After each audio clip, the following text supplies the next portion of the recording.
E então assim eu ia lendo e depois vieram, como veio para ele, vieram os Beatles e o rock and roll. Os jovens hoje, quando eu dessa idade chego nos lugares que digo, eu adoro rock, porque eu gosto muito de rock and roll.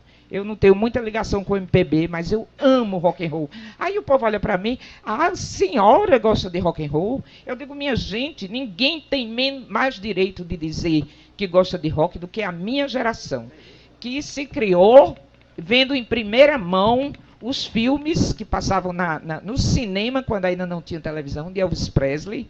Né? Choramos de verdade quando das mortes de Jimi Hendrix, de Janis Joplin, de Jim Morrison. Então, acompanhamos de longe o Festival de Woodstock. Então, nós somos da geração do rock and roll. A minha geração é da idade do rock.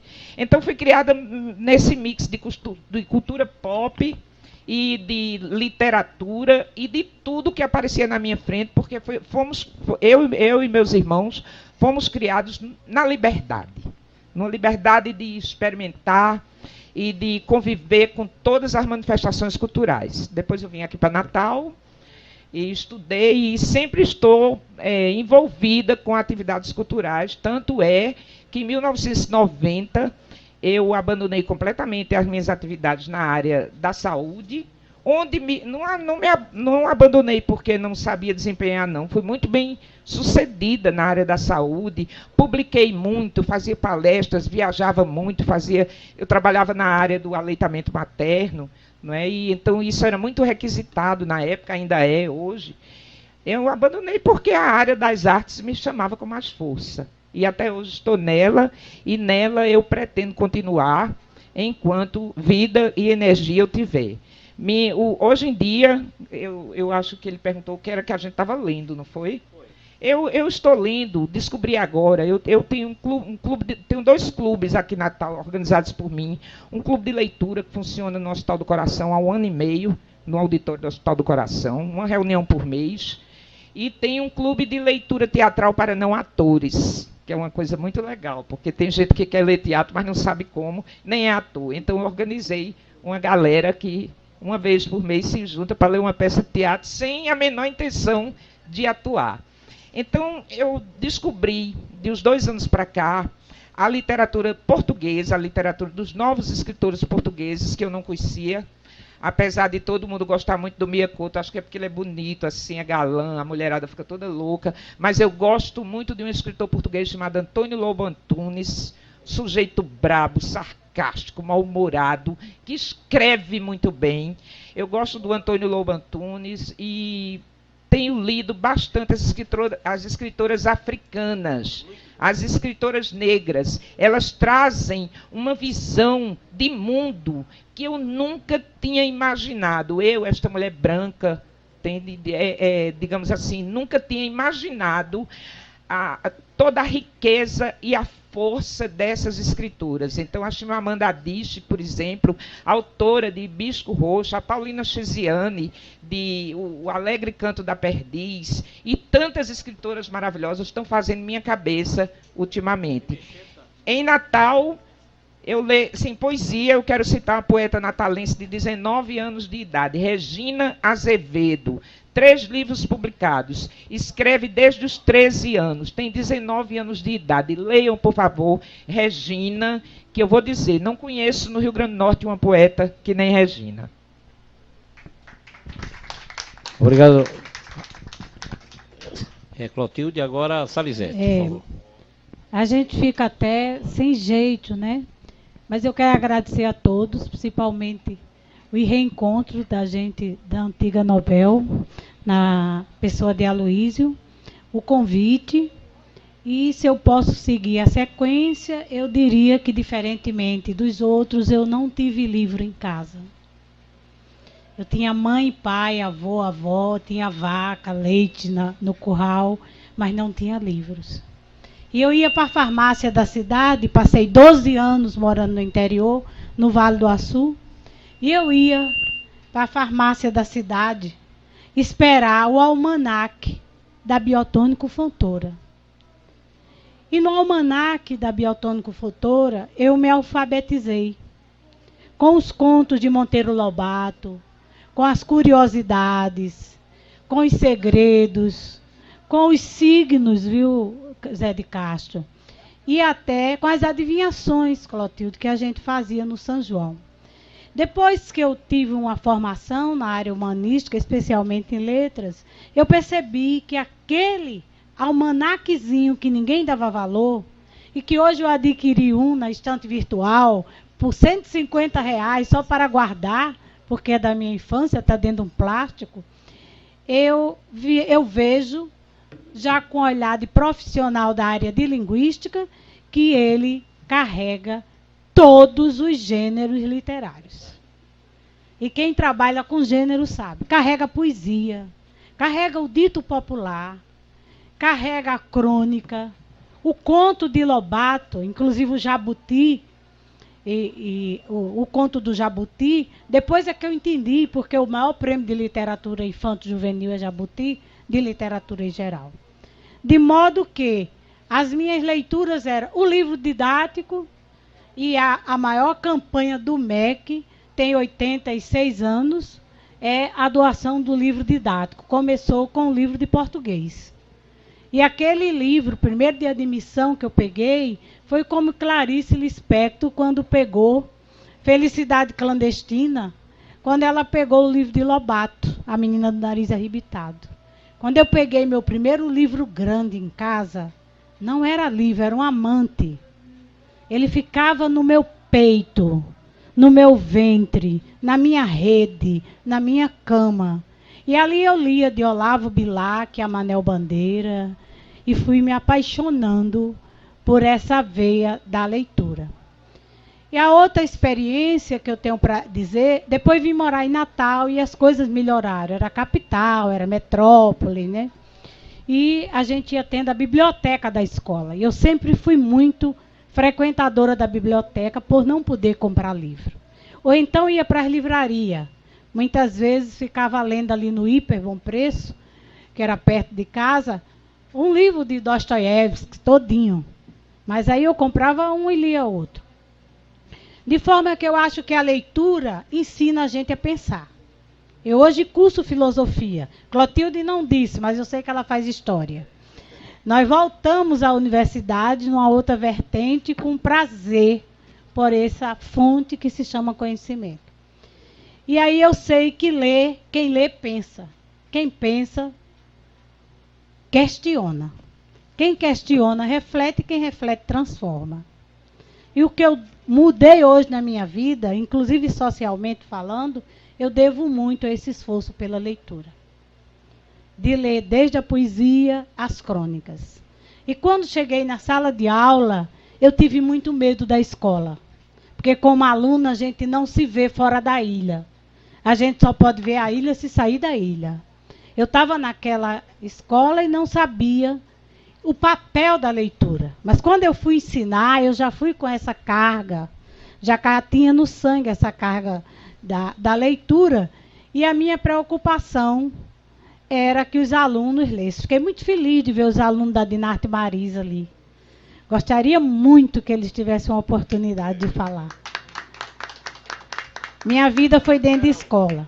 E o aluno, para mim, ele não precisava só saber que tinha 4 elementos na natureza. Até porque não são só 4. Mas a gente trabalhava terra, água, ar e fogo. Não bem nessa ordem. E aí eu comecei a conversar com eles.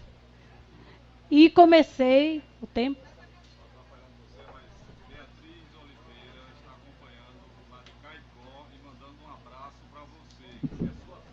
Obrigada. Beatriz, você é suspeita, somos colegas. Mas, como eu ia dizendo, as minhas referências são os meus 12 anos no interior, gente. Você sabe o que é ter uma divulgadora no interior que dava os avisos desde a morte de alguém até a música que a gente oferecia ao namorado? De um alguém para outro alguém? Eu sou dessa época. Então, você sabe como eu sabia que chegava o circo na cidade? Com o grito do palhaço. Pompeu, Pompeu, sua mãe morreu. Isso é cultura popular, Zé Martins. E a cabeça do palhaço? O urubu comeu. E quando mamãe me procurava, eu já estava no meio dos meninos. Então, quando eu li Ariano Suassuna, eu me encontrei. Olha, só para vocês terem ideia, a primeira vez que eu fui fazer um curso no Rio, minha mãe disse assim, não fale que todo mundo vai saber que você é nordestina.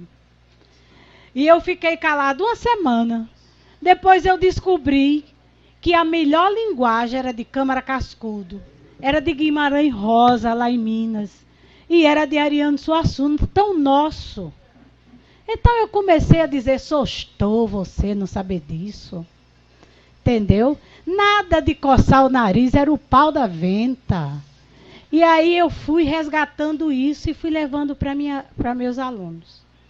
Até que o aluno, quando escreveu numa crônica minha, ele escreve que os 4 elementos da natureza, professora, eu conheço.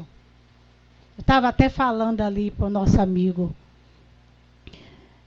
dessa história que a gente carrega a natureza. Eu conheço os 4 elementos da natureza, dizia aquele aluno, que era poeta, mas a professora não alcançava. Eu sei o que é terra, porque eu levo para casa no meu sapato, na minha chinela, e deixo nos 4 cantos da casa e minha mãe reclama, limpa os pés, ela sabe que vem terra. Quando termina o recreio da escola, a minha camisa, Castro, está colada nas costas. Isso quer dizer que eu carrego água. Eu não preciso saber a água fora de mim, eu carrego. Eu transpiro, eu sou uma caixa d'água. E o ar, dizia o aluno, basta eu tirar o tênis, que todo mundo fecha o nariz. Então eu também sei e carrego ar. E fogo, gente, fogo vai ser quando a professora lê essa redação. E a crônica continua porque a professora, João Maria, diferentemente de você, mandou o aluno para coordenação. E eu tive a mesma sensação de uma coordenação, que eu fui de escola do tempo de inspetor. Quando ele vinha no corredor com aquelas botas, aqueles coturnos, a gente já escutava. E se fosse padre, então a gente se benzia. Então, quando eu vi a palavra coordenação na porta da sala, a criança nervosa, a pessoa nervosa, ela perde o tino. Ela gagueja, ela não lê, ela não sabe responder a pergunta. De forma que, quando o menino chegou para falar com a coordenadora, devido à redação ter sido tão poética e não ter alcançado a cognição da professora, ele não conseguia ler coordenação. Ele lia somente cuidado com o cão. Então, eram essas as tempestades cerebrais que me traziam na memória de infância, de leitura, de gênero literário. E a minha referência hoje? A minha referência hoje é só Cabra da Peste. Eu adoro Ariano Suassuna. Gente, quem não leu A Pedra do Reino, pelo amor de Deus, leia. É você terminando escrevendo 10 livros sobre aquilo. Então, Ariano Suassuna, tudo que ele fala, Josuá, tem a ver com minha infância. Toda cidade do interior tem um João Grilo. Tem um Pedro Malazarte no sentido do pícaro da cidade. Aquele cara que é esperto, mas não é maldoso. Sabe, aquele que bota a areia em cima do fogo e diz que a panela estava fervendo sozinha? E com aquilo ele vai sobrevivendo. Isso é diferente desse estágio que a gente vive hoje de mundo, de referencial de justiça do mundo. De forma que eu descobri que os grandes escritores escreveram para criança.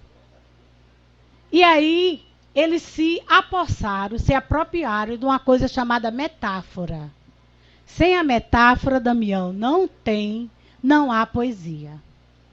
Então tem 3 representações simbólicas em Lacan.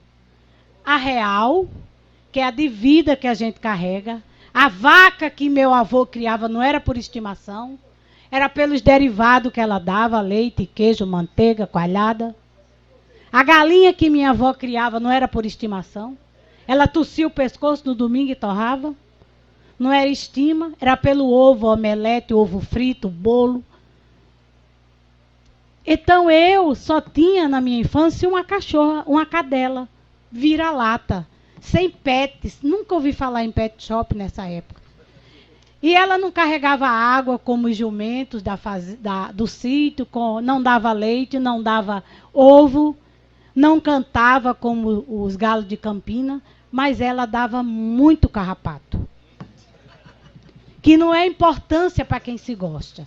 Mas como abstrair na infância um fenômeno desse? O que é querer bem, o que é gostar? E ela ia me deixar no grupo escolar. E a vergonha que eu passava, já querendo me enxerir para os meninos e aquela cachorra velha, feia, atrás de mim. E as pessoas diziam, de quem é essa cachorra? Eu digo, eu sei lá. Diabo é quem sabe. E aí, quando tocava, grupo escolar na cidade, né, mesmo que sino, quando toca, todo mundo escuta. Em vez de minha mãe estar no portão, a cachorra estava. Aí eu não tinha como esconder que era minha, né? Se ia para a missa, ela ficava na calçada da igreja. Então eu não sabia dizer o que era isso. Ela não dava leite, ela não dava ovo, ela não cantava. Mas aí eu sabia que tinha uma relação dela comigo. Ela se balançava, ela abanava o rabo, ela me obedecia. Ela deitava em cima do chinelo, ela ia buscar o que eu jogasse. Enfim, tá no bicho para que te quero. Eu descobri com Lacan que tem um registro real. Há um registro em tudo que você escreve simbólico. O que é que isso representa para mim? O que é que isso na vida vai ter simbologia? Por que que a criança diz, conta de novo? Conta de novo, pai. Conta de novo, vovô. Eu ando mole porque eu virei avó. E isso mexe muito com a gente. E eu estou como Zé Cabaleiro, até beijo de novela me faz chorar.